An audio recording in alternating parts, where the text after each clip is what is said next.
داږي خور سوال کړی دی وایي زما سخر چې دی یو څو ورځې مخکې وفات شوی او د هغه دوه زامن دي یو زوی دغه دی چې دا ورته واده ده او یو بل او دواړه بهر ملکونو کې مزدوري کوي او مور یې یوازې ده او هغه د بلډ پریشر بیماره ده او د زړه بیماره ده. یو خو څوک د ساتلو نشته بل دا چې یوازې ناست دی نو غم یې ښه ډېرېږي نو موږ داسې کولی شو چې دا راوغواړو ترتیب وله جوړ کړو دا موږ سره دا وخت تېر کړي او په دې کې به د عدت هغه وخت هم راشي. سوال اصل کې د خاوند د کور نه به وځي زوی کې رابځي او هلته به عدت تېروي. پوه نه شوي سوال باندې پوه شوي. الجواب دا مسله موږ بار بار بیان کړې ده چې اصل دا دی چې ښځې له نه دي روا چې هغه شپه تېره کړي د عدت په دوران کې په بل ځای کې سوا د هغه کور نه چې کوم کې ده اوسېده د خاوند سره وه. په دې باندې خو اتفاق ته د مسلمانانو دا سړي چې اختلافي مسله نه ده. امام ابو داود امام ترمذي امام نسائی حدیث راوړی دی چې رسول صلی الله علیه وسلم هغه زنانه ته ویلي وایي په هغه کور کې به وخت تېرې الذي جاء فيه نعي زوجک هغه تا ته چې پکې د خاوند د مرګ خبر راغلی د کوم وخته پورې حتی یبلغ الکتاب اجله تر دې چې نیټه خپل وخت ته ورسي نیټه د څه شي د عدت هغې بیا هلته وخت تېر کړو څلور میاشتې او لس ورځې. دا اصل دی. استثنایي حالات څه دي هغه دا اوس یو ښځه یوازې کور کې اوسي لکه دا چې ده بوډۍ هم ده د زړه بیماره هم ده بلډ پریشر بیماره هم ده څوک نشته چې خدمت یې وکړي بل دا چې دا یوازې ناست دی نو د خاوند غمونه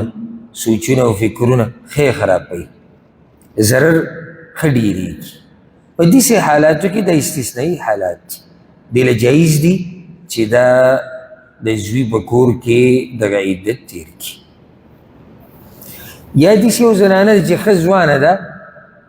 بیمار هم نه ده روغ رمټ ده خو یوازې اوسېږي یریږي د غلو نه یریږي کور ته څوک رانشي خوشا کې څوک خپلوانو کې نشتي نه څوک تپوس والا نږدې شتي دا هم استثنایي حالات دي. په داسې ټیم کې که دا زنانه وایي زه پلار کره ځم هلته وخت تېرولی شي لکه څنګه چې دا زنانه ده. او د شیخ ابن باز رحمه الله نه یو سوال هم شاید هغه په فتاوه کې شتي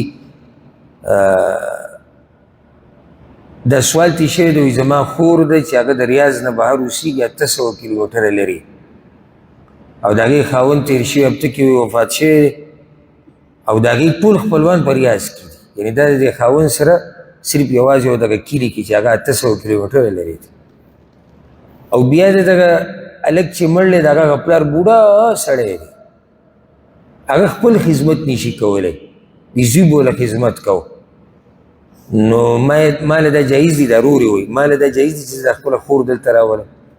او دا عدت دلته تېر کړي نو شیخ ولم دغه جواب ورکړی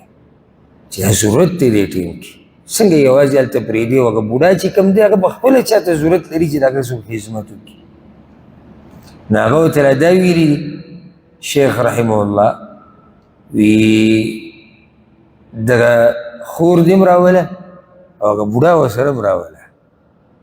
ځکه چې هغه هلته یوازې څنګه پرېږدي هغه هم څوک د خدمت نشته نو دا قسمه حالات داسې دي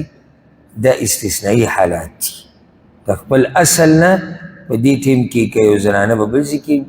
وخت تېر کړي نو څوک دا نشي ویلی چې دا ګناهګاره ده والله اعلم.